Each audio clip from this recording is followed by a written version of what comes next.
From chest pain you convince yourself is gas, to that mole on your back getting bigger, to just being exhausted all the time. These are the deadliest symptoms people ignore every single day. And spoiler, while some of these will have you rushing to the ER, others seem so minor that you'll probably laugh them off right after watching this video. But first, let's talk about the symptom everyone thinks they'd never ignore but absolutely do. Chest pain and arm numbness. You know, the classic heart attack signs from every medical drama ever made. Turns out, the average person waits over 3 hours before calling for help because they convince themselves it's nothing.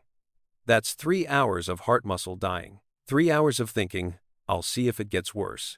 Spoiler, it gets worse. The problem is, most people don't experience the Hollywood heart attack. You know, the dramatic clutch your chest and collapse moment. Instead, it starts subtle. Tightness in the chest, that feels like pressure. Maybe some discomfort in your left arm or jaw. A little sweating even though you're not hot. And here's the kicker, it can feel exactly like indigestion or anxiety. So people pop Tums and wait it out. In 2019, a 2-year-old father of 3 in Ohio felt chest pressure while watching TV. He figured it was heartburn from dinner. His wife suggested going to the ER. He said he'd wait and see if it got better. Spoiler, it didn't get better. By the time they called 911 2 hours later, he'd already suffered significant heart damage. He survived, but now lives with permanent heart failure. All because he didn't want to overreact. And this happens constantly. The American Heart Association says the average person waits 3 to 4 hours before seeking help for heart attack symptoms. That's 3 to 4 hours of heart muscle dying. Because here's the thing about heart attacks, they're called myocardial infarctions, which is fancy medical talk for your heart muscle is suffocating. When blood flow gets blocked, usually by a clot in your coronary artery, the affected muscle starts dying within minutes. Not hours, minutes. Every minute counts. Studies show that for every 30-minute delay in treatment, your risk of death increases by 7.5%. That's not great math if you're sitting at home convincing yourself it's probably nothing. The classic signs everyone should know: chest pain or pressure, lasting more than a few minutes. Pain radiating to your arm, jaw, or back. Shortness of breath. Cold sweats. Nausea. And that overwhelming feeling like something is very wrong. Women especially get different symptoms: more nausea, more fatigue, way less obvious chest pain, which means they wait even longer because their symptoms don't match the movie version. Here's a story that'll make you think twice. A 38-year-old woman in Texas woke up feeling nauseous, with pain in her upper back. No chest pain at all. She thought she had the flu, took some medicine, and tried to sleep it off. Her husband found her unresponsive 6 hours later. Massive heart attack. She was 38 years old with no prior heart problems. The autopsy showed she'd had a genetic condition she didn't know about, familial hypercholesterolemia, which causes insanely high cholesterol even in young, healthy people. The worst part? If she'd gone to the ER when symptoms started, survival rate for early treatment is over 90%. But after 6 hours of untreated heart attack, her chances dropped to basically zero. Then there's the "I don't want to bother anyone" crowd. A 7-year-old man in Florida felt chest pain at 2 a.m. Didn't want to wake his wife. Didn't want to cause a scene by calling an ambulance. Sat in his recliner, hoping it would pass. His wife found him at 6 a.m. when she woke up. He'd been dead for hours. The paramedics said if he'd called immediately, he probably would have survived. That's the thing about heart attacks, they don't care about your desire to not make a fuss. But you know what's almost as terrifying? When your brain starts malfunctioning and you don't even realize it's happening. That's like watching your house fill with smoke and thinking, I should probably finish this TV episode first. At least with heart attacks, you usually know something's wrong, even if you convince yourself it's not serious. These next symptoms, people literally don't notice their brain is actively dying. Strokes are wild because they can make you act drunk when you haven't had a drop of alcohol. Sudden confusion, slurred speech, one side of your face drooping. And most people who are having a stroke don't realize it because, well, their brain is malfunctioning. They can't process that something's wrong. There's this acronym doctors use called FAST: face drooping, arms weak, speech slurred, time to call 911. But here's the problem: if you're the one having the stroke, You might not notice any of this. You need someone else to recognize the signs. A 3-4-year-old graphic designer in Seattle was on a Zoom call when her coworkers noticed she suddenly couldn't speak properly. She kept trying to answer questions, but the words came out garbled. She thought she was just tired. Her coworkers thought she was having a stroke and called 911 to her address. She was annoyed when paramedics showed up. Turns out, she was having a massive stroke caused by a blood clot in her brain. She's alive today because her coworkers recognized the symptoms faster than she did. Pretty wild. And here's the terrifying part about strokes. Your brain loses about 1.9 million neurons every single minute. That's not an exaggeration. Every minute you wait, nearly 2 million brain cells die. They're not coming back. That's like permanently deleting files from your computer's hard drive. Except the files are your ability to walk, talk, remember your kids' names, or feed yourself. The treatment window for strokes is insanely narrow. If you get to a hospital within 3 hours, they can give you a clot-busting drug called TPA that can literally stop the stroke in its tracks. After 3 hours, your odds of full recovery drop dramatically. After 4.5 hours, they usually can't give you the drug at all. So when people ignore stroke symptoms, thinking they just need to sleep it off, they're basically guaranteeing permanent brain damage. In 2021, a 52-year-old woman in Virginia woke up with a weird headache and noticed her left arm felt weak. She figured she slept on it wrong, took some Advil, and went back to bed. Her husband found her 6 hours later, unable to move her entire left side. She'd had a stroke. Because she waited, the damage was irreversible. She now lives in a care facility and can't walk or use her left arm. All because she thought a weak arm was no big deal. Then there's the age thing. People think strokes only happen to old people. Wrong. About 10–15% of strokes happen to people under 45. Some are caused by blood clots from birth control pills, some from undiagnosed heart conditions, some from random arterial tears. A 28-year-old guy in Colorado had a stroke while playing basketball. He told his friends he felt dizzy and couldn't see right. They thought he was dehydrated. 20 minutes later, he collapsed. He survived, but lost vision in half of his visual field permanently. The signs are pretty clear if you know what to look for. Sudden numbness or weakness, especially on one side of the body. Sudden confusion or trouble speaking. Sudden vision problems. Sudden dizziness or loss of balance. Sudden severe headache with no known cause. If you or someone you're with has any of these, call 911 immediately. Don't wait to see if it gets better. But at least strokes have obvious symptoms if you're paying attention. These next symptoms? They seem so harmless that people treat them with over-the-counter medications for months, while something way worse is growing inside them. What do heartburn and stage 3 cancer have in common? More than you'd think. Because persistent heartburn, the kind that won't quit no matter how many Tums you pop, can actually be esophageal cancer, slowly killing you. And most people treat it like it's no big deal. Heartburn is supposed to be occasional. You eat something spicy, you feel the burn, you take an antacid, it goes away. But when you're getting heartburn multiple times a week for months, that's not normal. That's your esophagus screaming at you. A 5–6-year-old teacher in Michigan dealt with chronic heartburn for over a year. She bought Prilosec in bulk from Costco and figured she just had sensitive stomach acid. When she finally went to the doctor because she was having trouble swallowing, they found a tumor in her esophagus the size of a golf ball. Stage 3, esophageal cancer. She'd been treating cancer with antacids for a year. Spoiler: Tums don't cure cancer. Esophageal cancer is brutal because by the time you have symptoms beyond heartburn, like trouble swallowing or weight loss, it's usually pretty advanced. The 5-year survival rate for early-stage esophageal cancer is around 47%. For late-stage, drops to 5%. So yeah, that heartburn you've been ignoring for 6 months might actually matter.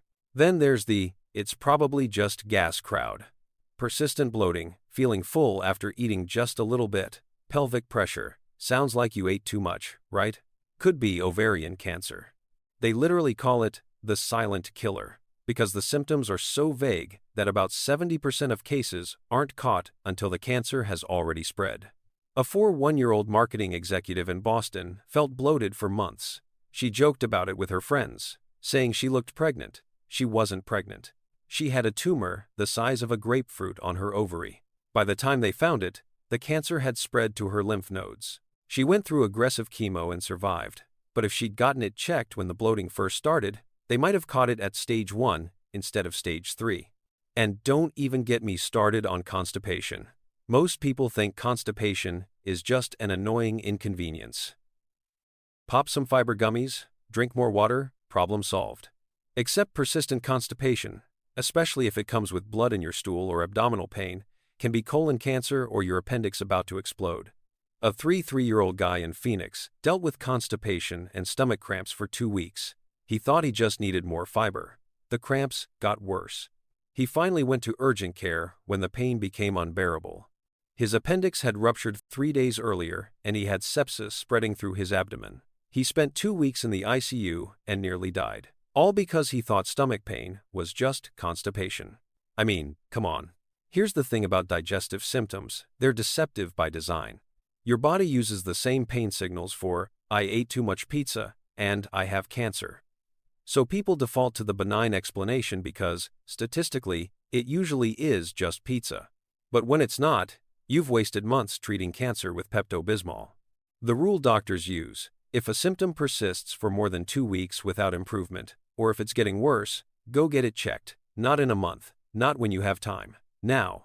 Because the difference between stage 1 and stage 3 cancer is often just a few months of, I'll deal with it later. But these symptoms at least happen inside your body, where you can, kinda, feel them. The next symptoms? They're right there on your skin, where you can see them every day, and people still ignore them until it's way too late. That weird mole on your back that's been changing shape could be melanoma, one of the fastest spreading cancers out there. And here's the crazy part. 2 people can have the exact same symptom and make completely different choices that determine whether they live or die. There's this rule dermatologists use called ABCDE: asymmetry, border irregularity, color variation, diameter bigger than a pencil eraser, and evolving or changing over time. If your mole checks any of these boxes, you need to get it looked at. Not eventually. Now. Story 1. A 29-year-old woman in Oregon noticed a mole on her shoulder blade that had gotten darker and irregular over about 6 months. She made a dermatologist appointment, got it biopsied, and they found melanoma in the earliest stage. They removed it with a simple outpatient procedure. She's been cancer-free for 8 years now. Total time from noticing the change to being cancer-free, 3 months. Story 2. A 4-year-old construction worker in Tennessee noticed a similar changing mole on his back. He ignored it for 2 years because it didn't hurt and he was busy. By the time his wife finally convinced him to see a doctor, the melanoma had spread to his lymph nodes and lungs. He died 7 months after diagnosis. Same symptom, different choice. One lived, one died. That's the thing about melanoma: if you catch it early, the 5-year survival rate is 99%. Literally, 99 out of 100 people survive if it's caught before it spreads. But once it metastasizes to other organs, survival rate drops to about 25%. So that mole you've been meaning to get checked for the past year could be the difference between a 15-minute doctor's appointment and a death sentence. And it's not just moles. Wounds that won't heal are another massive red flag that people ignore constantly. If you have a cut, sore, or blister that hasn't healed after 2 weeks, that's not normal. That could be diabetes complications, skin cancer, or a systemic infection working its way through your body. A 58-year-old man in Nevada got a small cut on his foot while walking around his pool barefoot. No big deal, right? Except it didn't heal. He figured he just kept reopening it. After 3 weeks, his foot was swollen and the wound was oozing. Turns out he had undiagnosed type 2 diabetes and the wound had developed into a serious infection. He ended up losing 3 toes because he waited too long to get it treated. Diabetes is sneaky like that. High blood sugar damages your blood vessels and nerves, which means wounds don't heal properly, and you might not even feel pain when something's wrong. There are millions of people walking around with undiagnosed diabetes who think their slow-healing wounds are just bad luck. Then there's the infection angle. A 5-year-old nurse in Illinois got what she thought was a spider bite on her arm. It was red and swollen, but she figured it would go away. It didn't go away. It got bigger. She finally went to the ER 4 days later when red streaks started appearing up her arm. She had a staph infection that was spreading toward her heart. Few more hours, and she would have had sepsis. She's a nurse, and she almost died because she ignored an infection. This one hits different because it's so preventable. Skin is literally the only organ you can see with your own eyes. You don't need an MRI or blood test. Just look at yourself occasionally. Check your moles. Make sure wounds are healing. If something's been there for more than 2 weeks and it's not getting better, get it checked. But hey, at least skin is visible. These next symptoms mess with your brain in ways that are genuinely terrifying. Ever had a headache that lasted for weeks? Most people pop ibuprofen and call it stress. Some people have brain tumors. Persistent headaches are one of those symptoms that could be literally anything: dehydration, tension, caffeine withdrawal, allergies, or a tumor pressing against your skull. The problem is the first 4 are way more common than the last one, so people default to the harmless explanation and ignore it for months. A 36-year-old accountant in Dallas had headaches almost every day for 3 months. She blamed it on work stress and staring at screens all day. She took Excedrin, drank more water, got blue light glasses. Nothing helped. Finally, went to the doctor when she started having vision problems, like seeing double and losing peripheral vision. MRI showed a golf ball-sized tumor pressing on her optic nerve. 3 months of stress headaches were actually her brain tumor announcing itself. Here's what makes brain tumors so insidious. The symptoms often mimic totally normal things: headaches, fatigue, trouble concentrating, mood changes. You know, the exact same symptoms as having a job and existing in modern society. So people attribute their symptoms to stress, lack of sleep, or getting older, when actually something is growing inside their skull. The warning signs that separate normal headache from "go to the ER now" are pretty specific. Sudden severe headache that feels like the worst of your life, that could be an aneurysm about to rupture. Headache with fever and stiff neck, possible meningitis. Headache with vision changes, confusion, or weakness, could be tumor or stroke. Headache that progressively gets worse over weeks despite treatment, something's wrong. A 42-year-old teacher in Maine had what she described as the worst headache of her life while grading papers. She told her husband she felt like her head was going to explode. He thought she was being dramatic. She insisted something was wrong. They went to the ER. She had a brain aneurysm that was actively bleeding. They operated immediately. She survived because she trusted her gut that this headache felt different. Then there's the personality change thing, which is genuinely creepy. A tumor in your frontal lobe, the part of your brain that controls personality and decision-making, can literally change who you are as a person. You become irritable, impulsive, or completely apathetic. And you don't notice because your brain is the thing that's malfunctioning. A 50-year-old software engineer in Oregon became increasingly aggressive and erratic over about 6 months. He started fights with coworkers, made impulsive financial decisions, stopped caring about his family. His wife thought he was having a midlife crisis, or maybe early-onset dementia. Turns out he had a meningioma, which is a tumor that grows on the protective layers around the brain. After they removed it, his personality returned to normal within months. Dude wasn't an asshole, he had a brain tumor making him act like one. But here's where things get interesting from a medical detective perspective. Sometimes symptoms that look like one thing are actually something completely different and totally treatable. Memory problems and confusion don't automatically mean Alzheimer's or dementia. Could be a vitamin B12 deficiency, thyroid problems, or even depression. A 8-year-old woman in Vermont was convinced she had Alzheimer's. She kept forgetting appointments, couldn't remember conversations, felt confused and foggy. Her family started looking into memory care facilities. Her doctor ran blood work just to rule out other causes. Turns out she had severe B12 deficiency and hypothyroidism. They treated both conditions, and within 2 months, her memory was back to normal. She'd been planning for a nursing home when all she needed was vitamins and thyroid medication. That's the frustrating part about neurological symptoms, they overlap like crazy. Headache, fatigue, and brain fog could be anything from "you need to sleep more" to "you have a brain tumor" to "your thyroid stopped working," which is why doctors run so many tests. They're not being excessive, they're ruling out the scary stuff.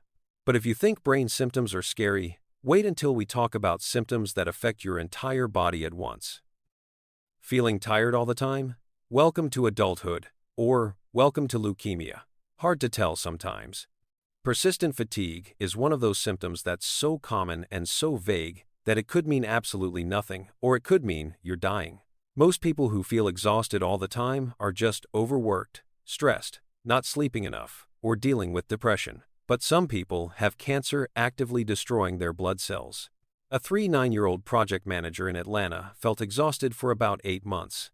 She chalked it up to work stress and having 2 young kids. She was tired when she woke up, tired all day, tired when she went to bed. She started drinking multiple energy drinks just to function.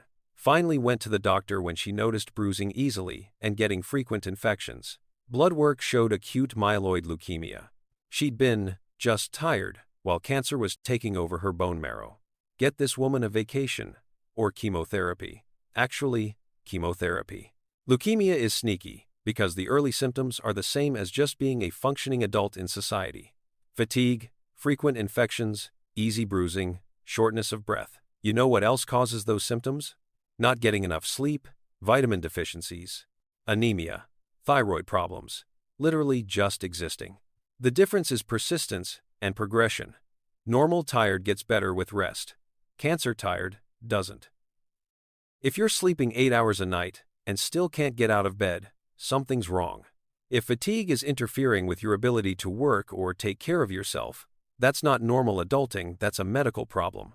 Then there's the fever that won't break, which is your body's way of screaming that something is very wrong. A fever for a day or two with the flu? Normal. A fever that lasts more than a week or keeps coming back?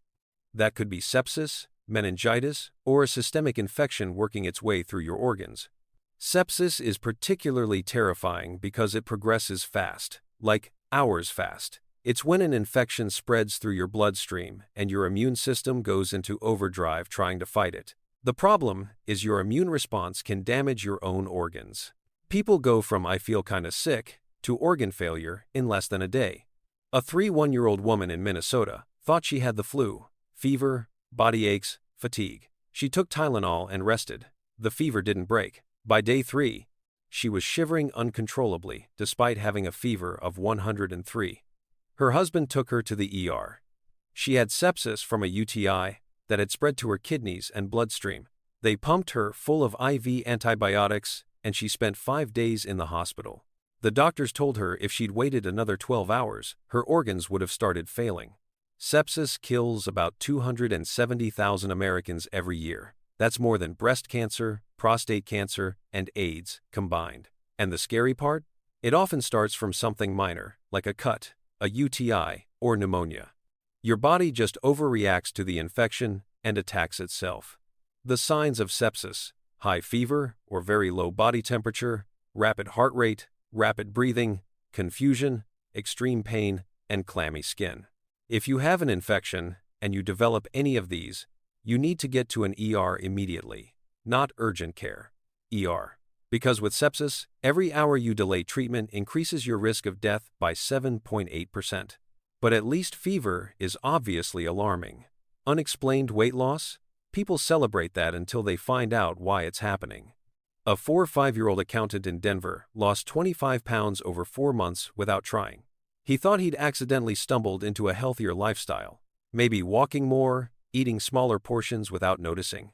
He was pretty stoked about it until his annual physical. His doctor asked if the weight loss was intentional. When he said no, they ran tests. Pancreatic cancer, stage 3. Unexplained weight loss is one of the first signs of several cancers, particularly pancreatic, stomach, esophageal, and lung cancer. It happens because cancer cells are metabolically expensive. They burn through calories like crazy. Your body starts breaking down muscle and fat to feed the tumor. So yeah, that mysterious weight loss might not be so mysterious. The medical rule is this: if you've lost more than 10 pounds, or 5% of your body weight, in 6 months without trying, get it checked. Could be cancer, could be diabetes, could be hyperthyroidism, could be a lot of things. But it's never nothing. Here's a rare good news story though. A 52-year-old teacher in Ohio went to urgent care for what she thought was a bad cold. While she was there, She mentioned she'd been feeling unusually tired and short of breath. The doctor listened to her heart and heard something off. They sent her to the ER immediately. She had a massive blood clot in her lung, a pulmonary embolism. If she'd gone home and slept it off like she planned, she probably would have died that night. She's alive because she went to urgent care for a cold and mentioned she felt tired. Sometimes going to the doctor, just in case, literally saves your life. Which brings us to the big question: why do people avoid the doctor even when they know something's wrong? So why do people ignore symptoms when they're literally dying? Turns out, there are some pretty messed up reasons. First, there's cost. About 45% of Americans have avoided or delayed medical care in the past year because of expense. That's not laziness. That's people doing math and deciding they can't afford a $200 doctor visit plus whatever tests and treatments come after. A trip to the ER can cost thousands, even with insurance. So, people gamble that their chest pain is probably just anxiety and not a heart attack, because they literally cannot afford to be wrong. Then there's fear. Psychological studies show that a significant number of people avoid the doctor because they're terrified of what they might find out. It's the ignorance is bliss mentality taken to a deadly extreme. If you don't get diagnosed with cancer, you don't have cancer, right? Obviously, that's not how it works, but the human brain is really good at denial when facing mortality. There's also the "I don't want to bother anyone" mentality, which is especially common in older adults and men. They downplay symptoms because they don't want to be a burden, don't want to make a fuss, don't want to waste the doctor's time. A 63-year-old man in Wisconsin had chest pain for 6 hours before his wife finally called 911 against his wishes. He kept saying it was probably nothing, and he didn't want to trouble anyone. He was having a massive heart attack. The paramedics told his wife that he would have been dead within the hour if she'd listened to him. The healthcare system itself creates barriers. Getting an appointment with your primary care doctor can take weeks or months, so people wait. And while they're waiting, symptoms either get better or get catastrophically worse. A woman in Florida waited 5 weeks for a dermatology appointment to check a suspicious mole. By the time she got in, the melanoma had already started spreading. The wait time literally cost her months of her life. Then there's medical gaslighting, which is when doctors dismiss your symptoms as anxiety, stress, or nothing to worry about when something is actually wrong. This happens disproportionately to women, people of color, and anyone who doesn't fit the textbook presentation of a disease. People stop seeking help because they've been told multiple times that they're fine when they know they're not. There's also the boy who cried wolf effect. Someone who's gone to the ER multiple times for what turned out to be panic attacks or false alarms starts to ignore real symptoms because they don't want to be wrong again. A 41-year-old woman in New York had been to the ER 3 times for chest pain that turned out to be anxiety. The 4th time, she had actual chest pain and didn't go because she was embarrassed. It was a heart attack. She survived, but barely. And then there's the modern problem of WebMD and health anxiety. When every symptom you Google says cancer, people start tuning out all warnings. Everything seems deadly online, so nothing seems deadly in real life. It's alarm fatigue, but for your own body. Look, American healthcare is expensive and often inaccessible. We get it. But here's the thing, despite all these barriers and fears, there are symptoms you absolutely cannot ignore no matter what. And unlike everything else in this video, the next part is genuinely practical. Alright, here's the actually useful part. A quick reference guide for what means call 911 right now versus schedule a doctor appointment this week. Call 911 immediately for chest pain or pressure lasting more than a few minutes, sudden severe headache with no known cause, sudden confusion or trouble speaking, one-sided weakness or facial drooping, difficulty breathing or shortness of breath at rest, coughing up blood, severe abdominal pain, signs of sepsis like high fever with confusion and rapid heart rate, and any severe bleeding that won't stop. These are not wait-and-see situations. These are you could be dead in hours situations. Schedule a doctor appointment within a few days for persistent heartburn that doesn't respond to antacids, any mole that's changing in size, shape, or color, wounds that aren't healing after 2 weeks, unexplained weight loss of 10 pounds or more, fatigue that's interfering with daily life and not improving with rest, fever lasting more than a week, persistent cough lasting more than 3 weeks, and any new or changing symptoms that just feel wrong. The good news? Early detection survival rates are genuinely impressive. Colon cancer caught at stage 1 has a 90% 5-year survival rate. Melanoma caught early is 99%. Breast cancer at stage 1 is about 99%. Even pancreatic cancer, which is notoriously deadly, has a 44% 5-year survival rate if caught before it spreads. The bad news? Most of these cancers have vague early symptoms that people ignore, which is why the medical rule exists. Any symptom lasting more than 2 weeks without improvement needs to be checked. Not in a month when you're less busy, not after the holidays. Now, modern medicine has actually made this easier. Telemedicine means you can talk to a doctor from your couch for a lot less money than an in-person visit. AI symptom checkers can help you figure out if something needs immediate attention, though they're not a replacement for actual medical care. And most insurance plans now cover preventive care visits at no cost. Here's the reality check. Most symptoms aren't deadly. The vast majority of headaches are just headaches. Most stomach pain is just gas. That weird mole is probably fine, but the deadly ones pretend to be normal, and that's the problem. The person who died from a heart attack thought they had heartburn. The person who died from melanoma thought they had a weird freckle.